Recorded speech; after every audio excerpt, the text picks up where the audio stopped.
Are you Well, there? good afternoon, Grandmaster Tasi.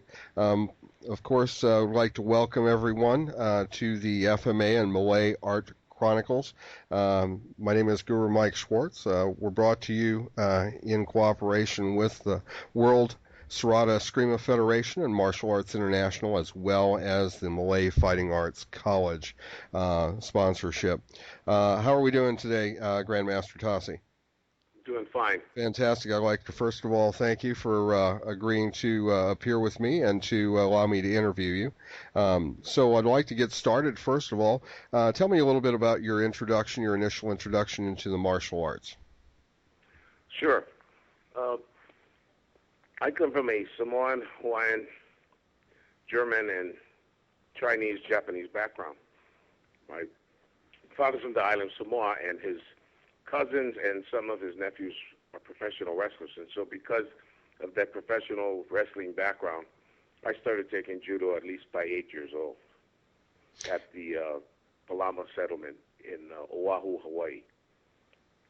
How many years did you spend in Hawaii? Did you spend your entire childhood in Hawaii? Yes, I was born and raised there. In fact, I was born in Triple Army Hospital. So I was my father's retired Marine Corps. And so that's where I was raised, in the state of Hawaii, and then that's where I started my martial arts experience, was at the judo class taught by a sensei named Jerry at the Palama settlement in Hawaii. And so the judo classes, this was your first introduction from judo. What was the next martial art background or study that you had? It was Chinese soft style, or what they call in Kaju Kembo the bow part of the Kaju, the Chinese boxing and the soft blocking styles. It was just informal training through my friend's father, and that's how I learned to use a soft block on a hard kick. And did that assist you in developing further skills throughout your martial arts career? Yes. Later in the 70s, I joined the United States Army, and I met a lot of different martial arts from different parts of the world, and it was very intriguing, and it enhanced my knowledge, which finally led me down the road to Wuxing Tai Chi and eventually Sarada Eskrima. Now, as a youngster in Hawaii, I'm sure you had certain experiences with the machete at a young age, and did that influence your interest in weapon arts? Yes, it did. The machete was a utilitarian tool used a lot in Hawaii and in the Philippines for doing basically whatever you had to do in the yard, especially if you lived in an agricultural area. So we even used the machete to clean our yards instead of a mower or a sickle. It was just as effective as a sickle. Is that right? So the grass got that tall. I also grew up in what they call the sugar towns on the island of Oahu. Mm-hmm. I graduated from Ia High School, and I grew up in Halava housing, and we were surrounded by sugarcane fields. So we saw a lot of use of the machete and the cutting strokes and techniques that eventually I came to discover were also used in Filipino martial arts. Very interesting, very interesting. So what was your initial introduction to the Filipino martial arts? It was through growing up in Hawaii in the sugar towns, and then the most official and formal introduction was through Grandmaster Anthony Davis, when he first in 1983 brought Danny No Santo, Ted Lukai Lukai and his wife Tanya, Cass Magda, Rene Latosa, Agum Tony Ramos to do a seminar of for the Filipino Kali and Eskrima Association. That was one of the first associations that Grandmaster Anthony Davis had put together in 1983 here in the California northern San Francisco Bay Area. I see. So in those days at that time, Grandmaster Anthony Davis was your immediate influence, or was a direct influence on how you became a student of the art of Sarada Eskrima? Yes, absolutely. I first started with Grandmaster Davis in 1974 when I was discharged from the United States Army, and I came to Fairfield, California. Mm-hmm. As a matter of fact, the one point I'd like to make that I didn't make earlier was that the relationship with Grandmaster Davis and I are beyond student and teacher. He's a friend of mine. This man, when I first got discharged from the Army, Mm-hmm. I was renting an apartment, but I didn't have money for furniture. Mm-hmm. So I was sleeping on a piece of cardboard using my Army overcoat for a blanket. I see. And Anthony Davis was the guy that gave me my first bed to sleep on. And Wow.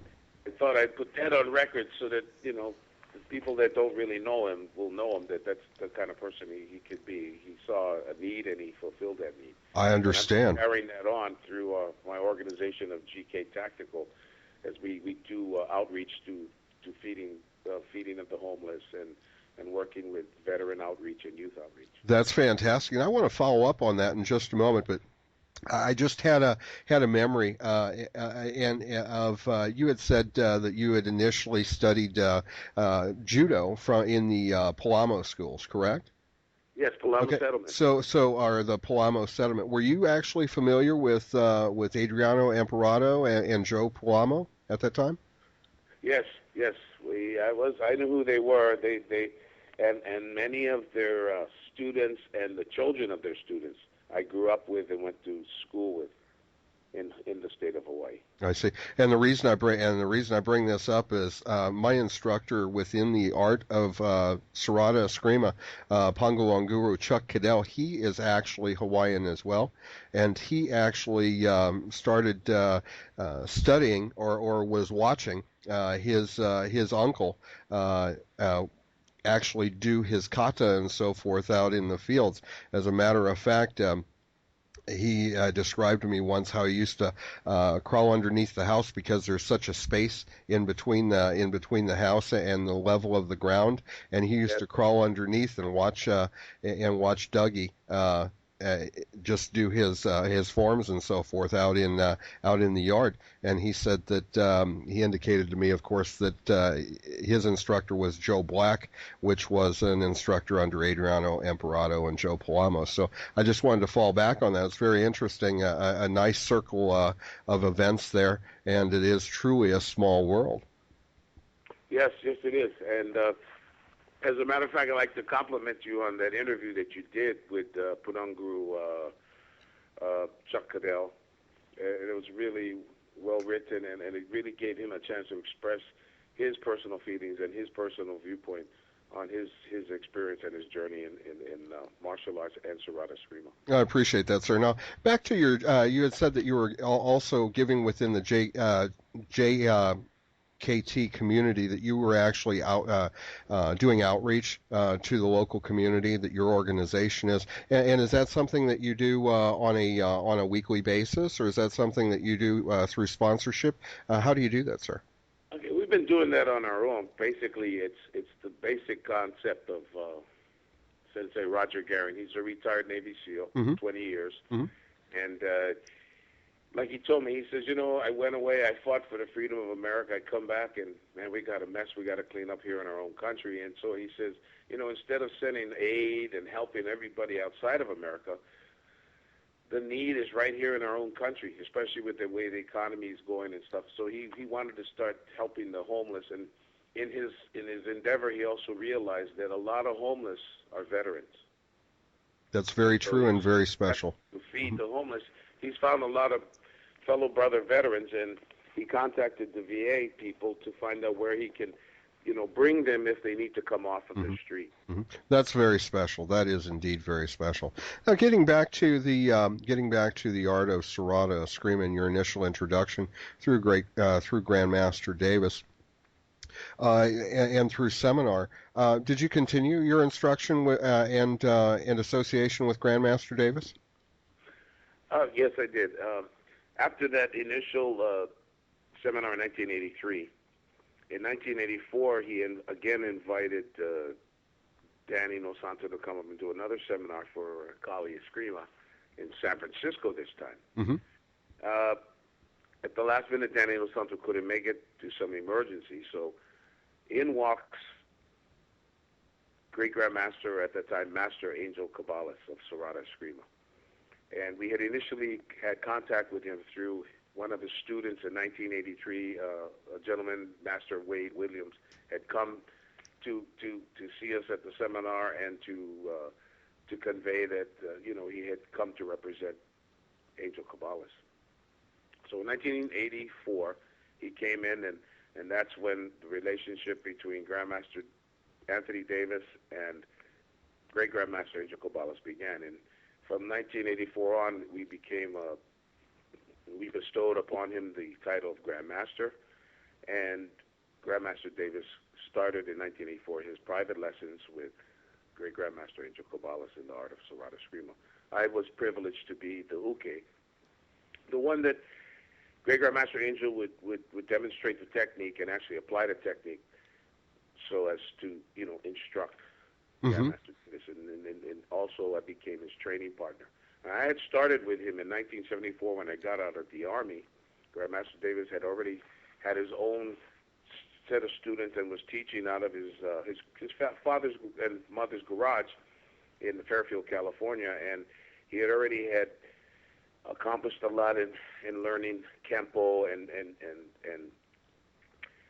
fusing what he had saw in Korean arts and stuff into his own method of self-defense called the Davis method of self-defense. So I first came into contact with the Davis method of self-defense in 1974, and then in 1984, it had progressed to the point where he had started training privately from Grandmaster Angel Cabales. And that's how the thing started. And we used to go to Stockton to Grandmaster Angel Cabales' house on Charter Way, and where in his living room and in his hallways, and in his kitchen, lessons were given, and that's where you learn the art of Serrata. And he would customize the art to you. He would painstakingly work with his private students one-on-ones to where every nuance of Serrata, the form, where your hand was supposed to, left hand should be, right hand should be, the position of your feet, the footwork, everything was meticulously laid out by Great Grandmaster Angel Cabales when he taught you. So he tailored for each particular student. Great Grandmaster Angel almost tailored his system for that particular individual. So in some respects, even though the foundation or the base is still the same, each individual took something a little bit different away from Great Grandmaster Angel's teaching. Is that what you're saying? Yes, that's part of it, and that exact statement you said is what's caused some misunderstandings amongst Serrata practitioners and just general people that are interested in FMA. They seem to see confused, like it doesn't all look the same.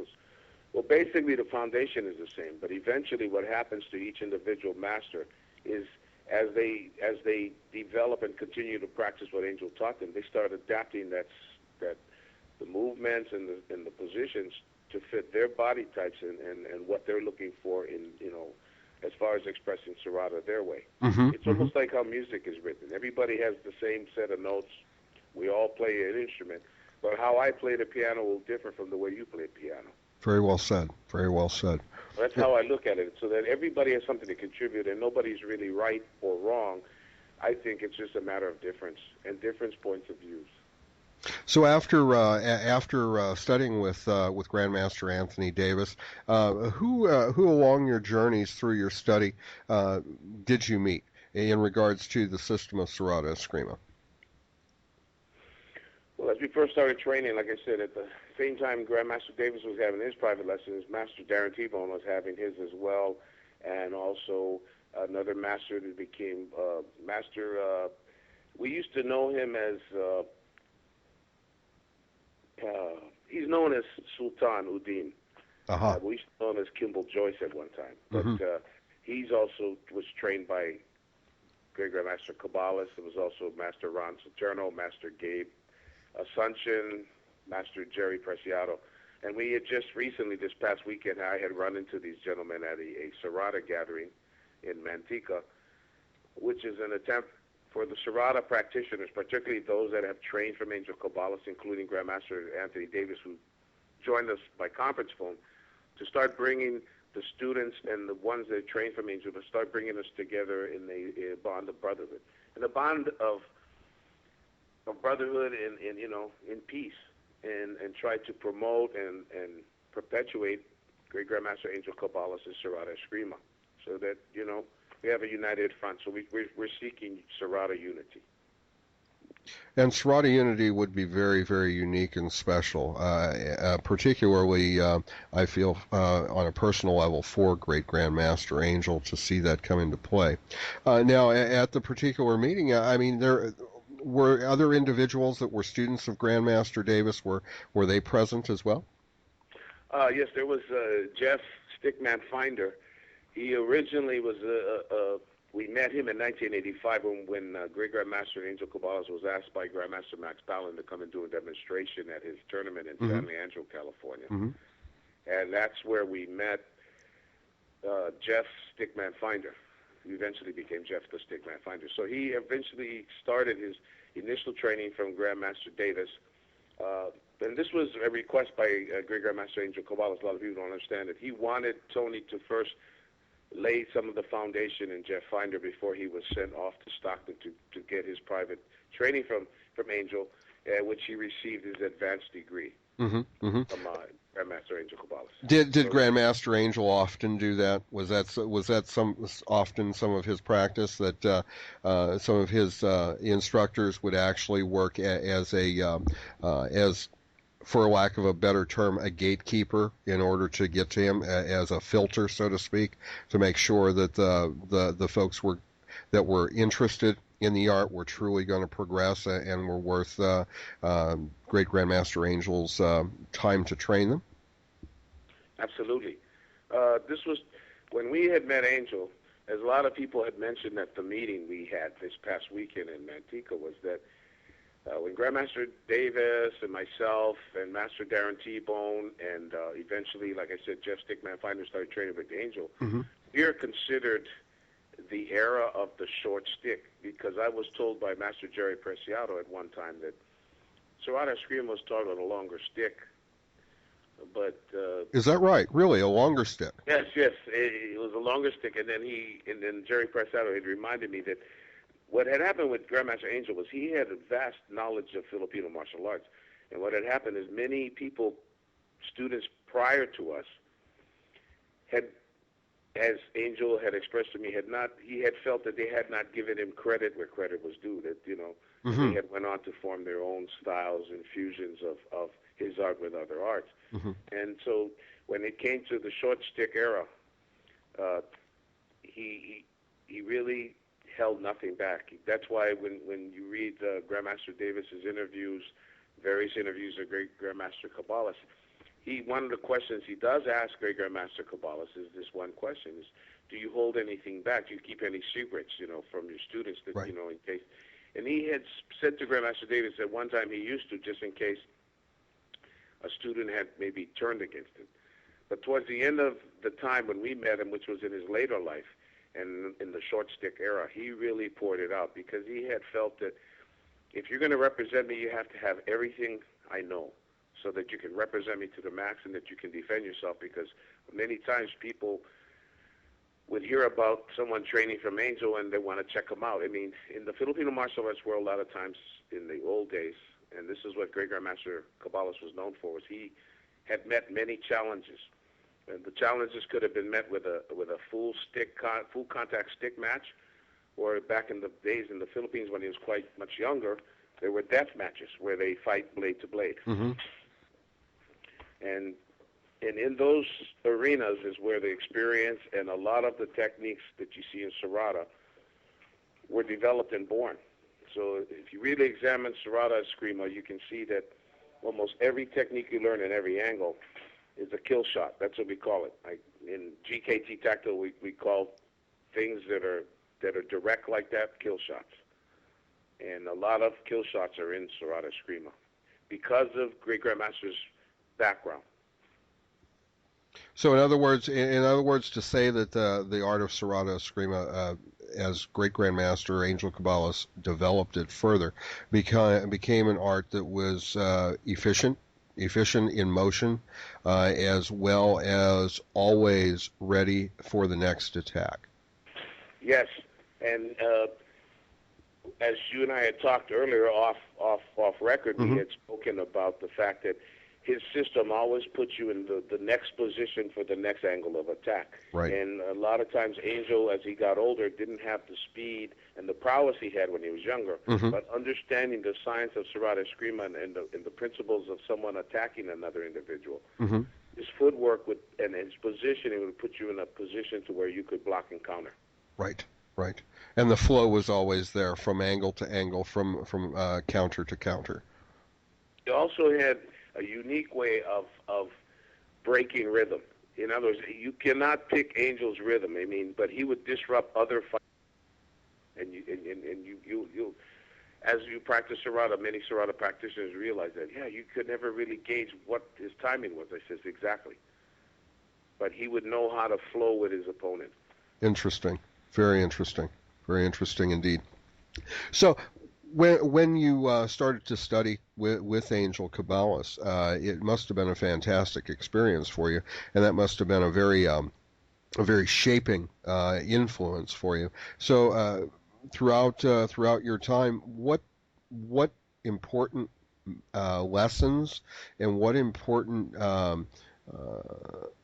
parts within the instruction of Grandmaster Angel do you still carry with you today when you enter into a fight or when you enter into battle?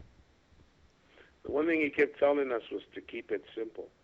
A lot of his techniques are very direct pressure point locks and strikes. Being an uke for Grandmaster Davis, many times when he would show a lock, I'd put my arm in, like he said, okay, choke me or grab me by the shoulder with one or two hands really hard. Mm-hmm. And he'd hit that pressure point. His philosophy was you bring a person straight down. His techniques of locking or dumog has nothing to do with pushing and pulling. As soon as he hits that pressure point, he brings you straight down to the ground. So Serrata Eskrima is a very transitional art. It can transition from close to medium range very well, but it can also have the ability to handle largo, long range. Mm-hmm. It can grapple. It can take you to the ground and work on the ground. It can take you from the ground off your feet to the ground. It provides various ways of subduing an opponent or dislocating or breaking their joints. Sure. Through conversation that I've had, of course, with yourself as well as many others, Grandmaster Davis has had quite a bit of influence throughout the Filipino martial arts community, as well as great Grandmaster Angel Cabales.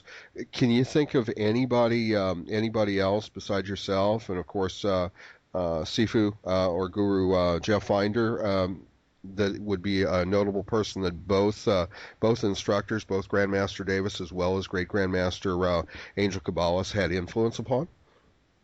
Well, there's Master Darren T-Bone. Another student of Grandmaster Anthony Davis was, who is now Grandmaster Robert Castro of the Cabo Daan group. Mm-hmm. He was trained, and his beginning training started with Grandmaster Anthony Davis, just like I said, there's Jeff Stickman Finder. Sure. And then you have myself. I got a large influence of Angel and Anthony Davis. Of course, you have Grandmaster Sons, and they're very proficient in their art. Absolutely. And the strongest influence, I think, the two main organizations that I see that have really put Angel first by perpetuating and promoting his name has been the USFMAF, which is run by Master Darren T-Bone, and the World Serrata Eskrima Federation and Martial Arts International, which is run by Grandmaster Anthony Davis. They have really promoted and perpetuated the legacy of great Grandmaster Angel Cabales and the Serrata Eskrima group. Sure. And can you talk a little bit more about the United States Filipino Martial Arts Federation as well as the World Serrata Eskrima Federation and Martial Arts International? The dynamic of how you feel that both organizations have essentially put great Grandmaster Angel Cabales and his legacy, so to speak, first. Yes, I'd be glad to. They have set a higher standard for all of us Serrata practitioners in both these gentlemen's organizational skills and their ability to pioneer Angel's name and his art. Grandmaster Davis, I give full credit for really taking it to the globe. taking it to Australia, taking it to Europe, especially getting Angel's name as far as the country of Turkey, as we have just found out on FilipinoMartialArts.net, Right. that there's a Serrata school that has Great Grandmaster Angel's picture in Turkey, in the country of Turkey, and they're training in Serrata. Master Darren T-Bone, I credit him for helping organize and regionalizing Filipino martial arts throughout the United States.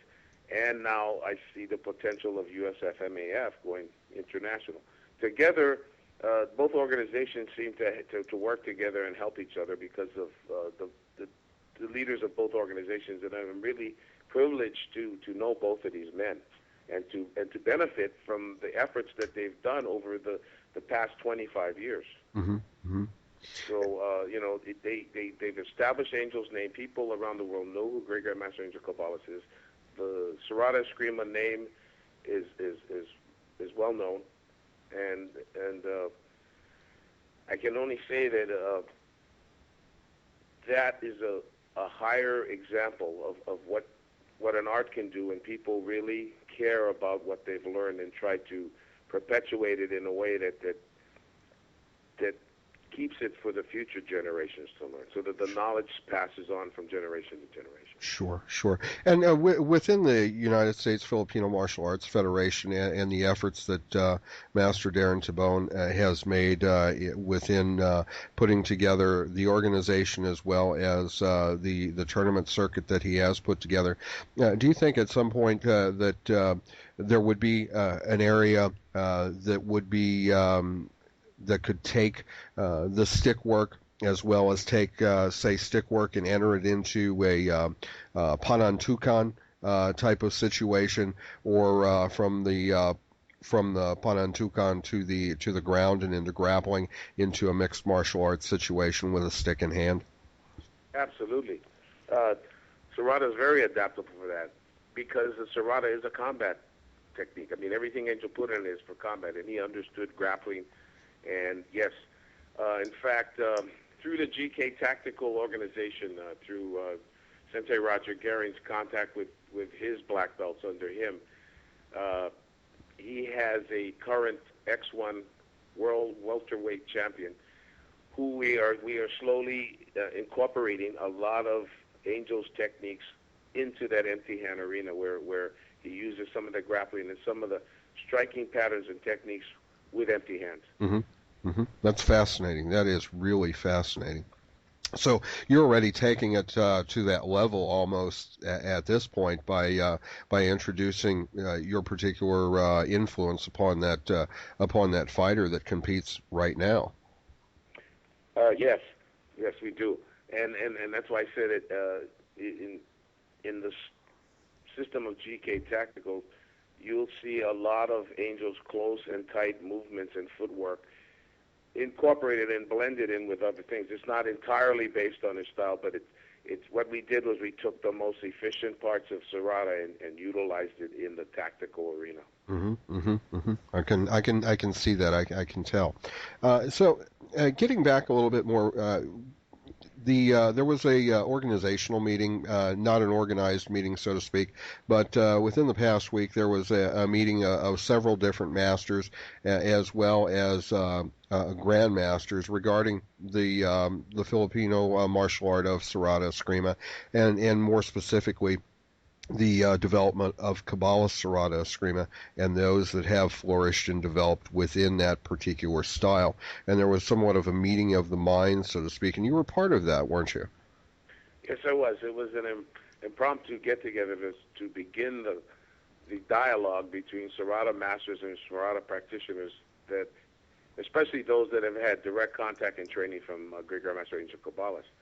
And those that were present, we were in Manteca at the Rookie Sports Bar, and it was the first meeting, and we're going to probably attempt to have another impromptu at the Legacy Tournament next month to keep the dialogue going and to warm up everybody's feelings to consider moving together in unity. People that were present there was, well, of course, Great Grandmaster's youngest son, Jelmar Cabales, was there. Master Darren T-Bone and his son, Ches T-Bone was there. Grandmaster Davis joined us by conference call. Mm-hmm. And what we were doing there was Master Jerry Preciado, Master Ron Saturno, Jeff Stickman Finder, Master Gabe Asuncion, he was there. And we were just talking about, there was a lot of fond memories remembering Angel and how much we truly admired and loved the man. And then, and some of his concerns that his art not be forgotten or lost. So in keeping kind of in that vein of thinking, we kind of said then it's time for us to start talking to each other and start coming together so that we can have a way of coming together at least yearly to share with each other and to honor the memory and to honor the system of Serrata Eskrima. Of course. Grandmaster Angel Cabales. And that was the beginning meeting, was kind of like that's a way to reach out to each other. So we're still at the outreach level, but whenever you're compromising or you're negotiating a peace agreement or something, yes, it takes time to have dialogue. And when you're dealing with a group of warriors with the knowledge that Angel gave us, it takes time. It takes time. But then eventually personalities will get along, and eventually I foresee a future where Serrata is unified and moving forward for the future generations of Serrata practitioners. And Serrata doors, as Great Grandmaster Davis says, there's the Screamadors, and then there's us, the Serrata doors. And hopefully he'll get that magazine that he's working on with that title off the ground, and many people will enjoy articles and photos that he'll put there. But like I say, it really was a beginning, and it was strongly encouraged by all of us. We had all been talking about it by phone, and then finally the suggestion was, let's really get together. And so we met last Sunday in Manteca at Rookie Sports Bar, and it was a great time we had. I mean, people have their grievances, and there's many things that need to be settled and straightened out. But the thing is, everything starts with a conversation. And once the conversation and dialogue gets going,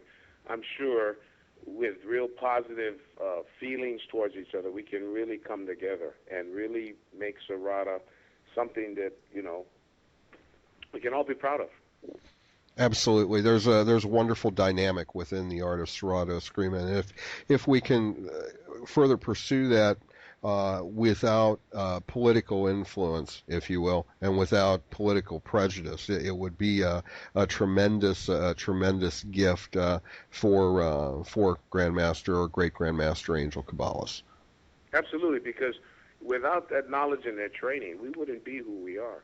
Like I try to remind people that I am who I am because I met Grandmaster Anthony Davis. I mean, Jeff Stickman Finder, Grandmaster Robert Castro, they wouldn't be who they were if they hadn't met Grandmaster Davis. Grandmaster Davis was the one that truly initiated bringing that Filipino martial arts and really starting to promote it out here, especially out here in the West Coast after he had done it successfully out in Ohio.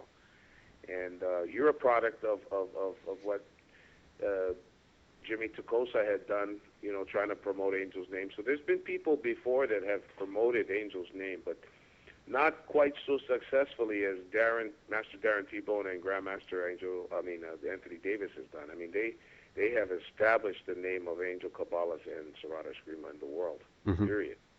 I mean, so much so that Darren T-Bone was sharing with us that some of the tournaments used to have special sticks for them because, we use our primary stick length is 18 inches and maybe no longer than 24. Right.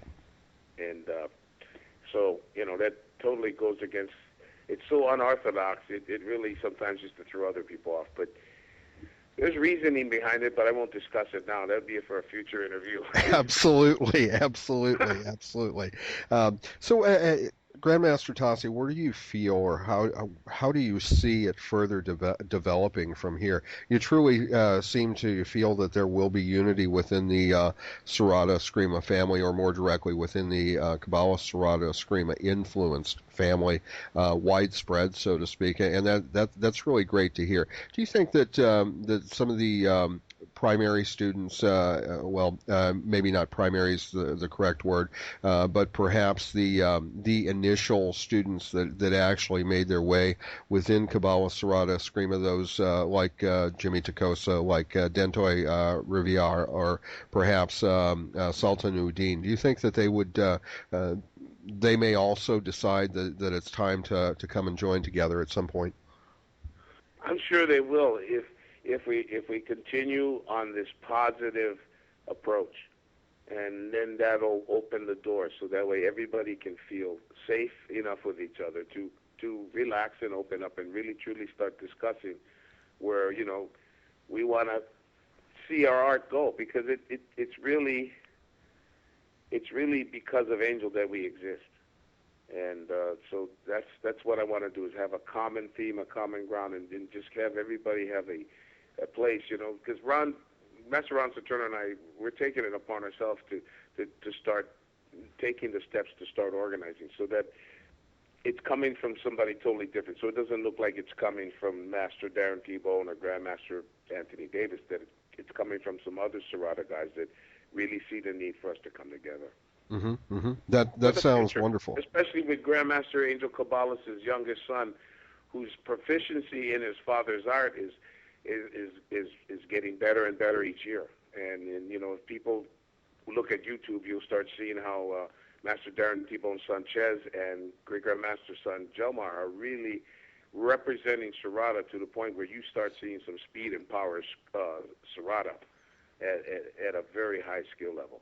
Absolutely, absolutely, and it's amazing to me because, of course, when I was at the commemoration several years ago in Sacramento as a guest of Grandmaster Davis, of course, to see the boys the way I saw them then, and to see pictures of them now, and I had discussed with Master Darren T-Bone how they've grown, and he had said that Ches is already buffed up to about 205, and it's just amazing because they were young boys when I last saw them, and now they're truly young men and have flourished.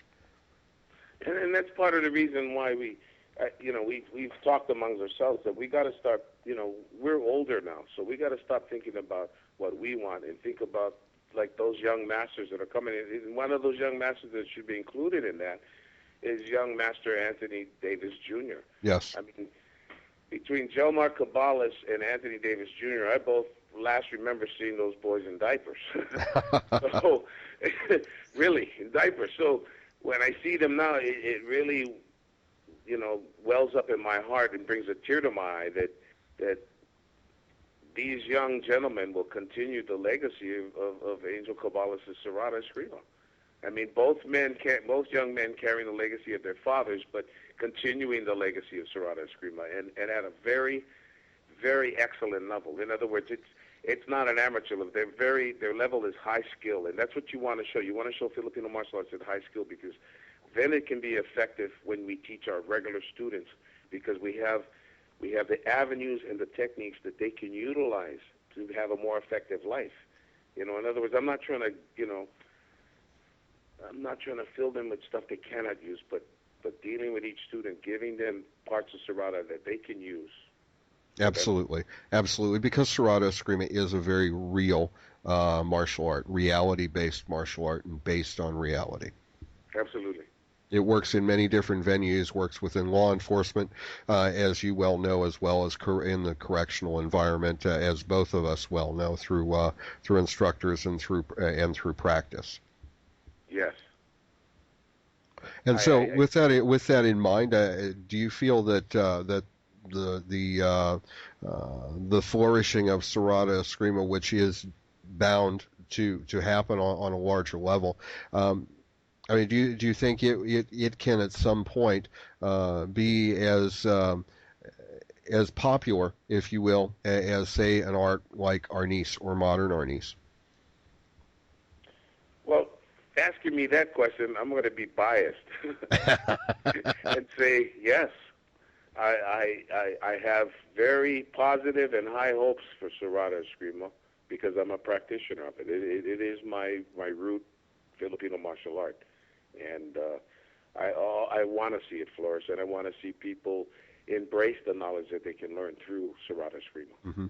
I do as well, and I'm biased as well, of course, but I had to ask that question simply because I do see it flourishing to a point, and to a point to where it is greatly and grandly accepted. But I think part of that, just my personal opinion, does have to do to a certain degree with unity, and it does not have to be a full force with a hand held over the top of one's head, or somebody at the one person at the top stomping their feet down to hold somebody down.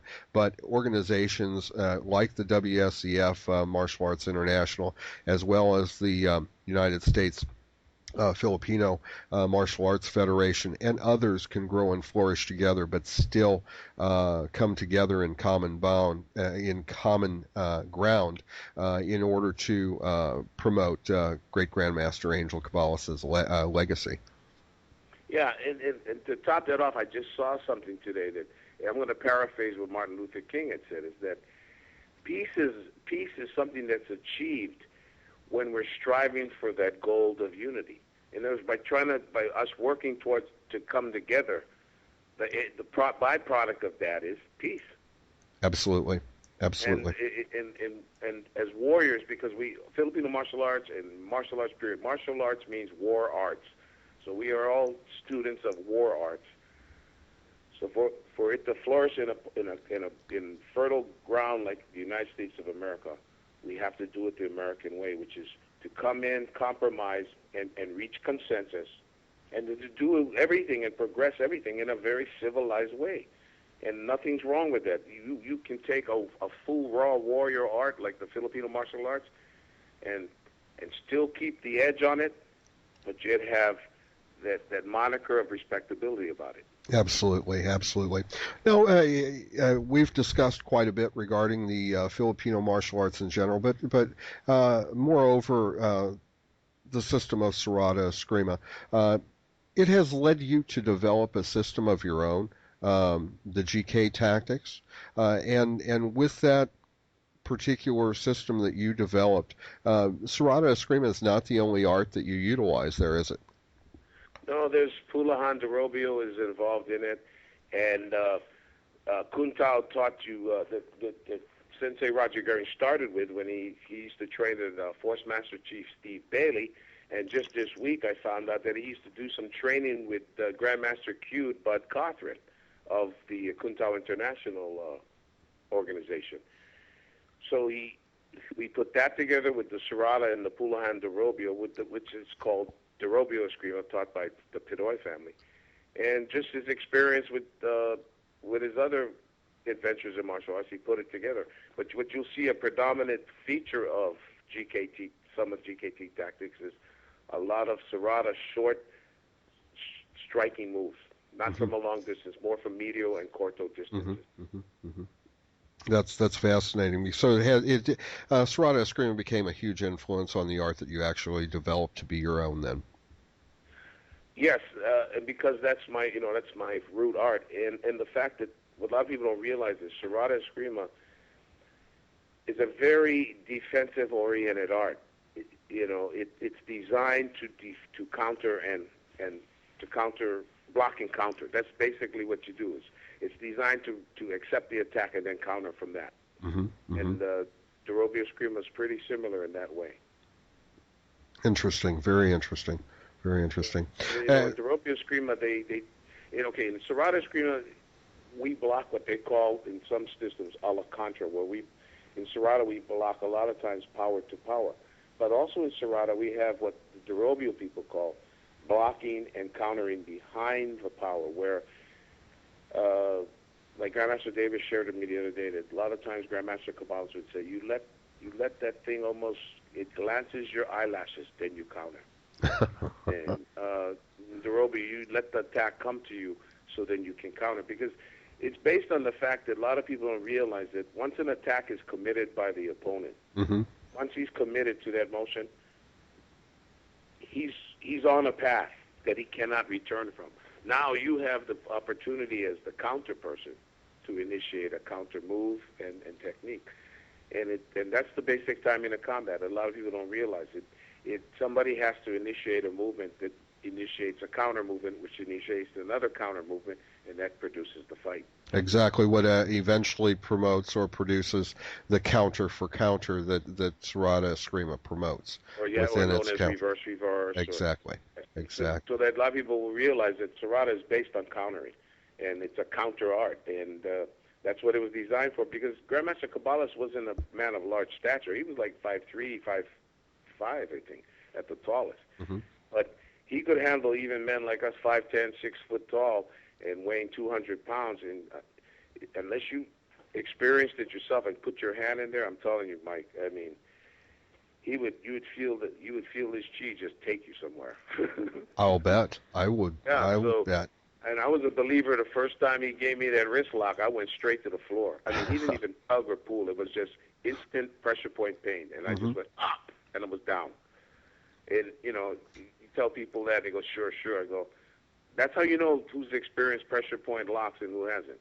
Pressure point lock, as soon as you apply it, person's under your control. It doesn't take long. Boy, that is the truth. Absolutely. It doesn't take long. And those are the kind of things we're applying in GK Tactical, is because a lot of law enforcement, military, etc., they need techniques that are efficient and can work for them in a multiple, scenarios. Like we've been working on one where Roger's got the gun in his right hand, but he can still control and take a man down with his left hand so that he doesn't have to leave his weapon. And somebody goes, one hand. I says, Angel Cabales used to use just one hand, one of his C-clamp hands, and he'll take you to the floor, and with hardly any effort. Absolutely. It's almost like Grandmaster Cabales put Aikido into his Serrata. I mean, that's what I tell people. It's amazing how. And it's very interesting that you say that, because I've often noticed that the C hand, if you will, is not often demonstrated by instructors, not often demonstrated at all. It's almost like it's a technique or a hidden, or it's something that is kept hidden by some instructors rather than teaching it.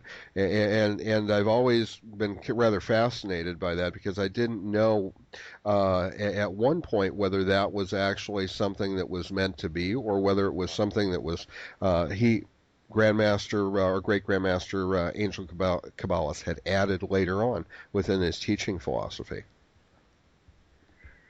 Yes, because he had various ways of using his left hand, and that, you're right, was one of the things, because that's a more advanced master's technique. So basically, when, at the beginning, and this, especially in I just saw your book on lulu.com, the first module, and the first thing you as you teach in the module is the thing is to get the person to use that left hand at first. But eventually, as well as I do, and it was mentioned at the meeting Sunday, was that the highest form of Serrata is blade, where you're using the short blade with the longer blade, sword. Yes. And that it's one of the best defenses against another blade fighter. And when you look at the positions of Serrata and you put blades there, it really shields you against cuts and somebody with a bigger sword. Absolutely. And that's the reason, that a lot of things were not shown, because those are the higher forms. And the thing is, you want your student to understand the relationship of the right and left hand, the left and right hand. So eventually in Spada Yadaga training in Serrata, you start developing the ability to use both your hands. Just like in Derobio, they encourage that you train your angles from both your left and right hand. Because it balances the body for some reason. Even though Angel said, well, use your strongest side, but eventually his training led you to use both your hands. That's fascinating, very fascinating. At some point later on, I'd like to be able to cover your GKT system in entirety with either yourself or your senior students, and I'd like to make that possible sometime in the future. Perhaps that's another interview for another time, I'm sure. But as I said, I will want to do that because I'm fascinated by the art and the system that you developed from a base art of Serrata Eskrima and from the other systems that you have applied and the techniques that you've applied as well. I think that would be a very, very interesting conversation. Yeah, well, it would be, Mike. Thank you so much. I will contact Tuhan Chasianko and Sensei Roger Garing for maybe a future conference call interview. Maybe, who knows?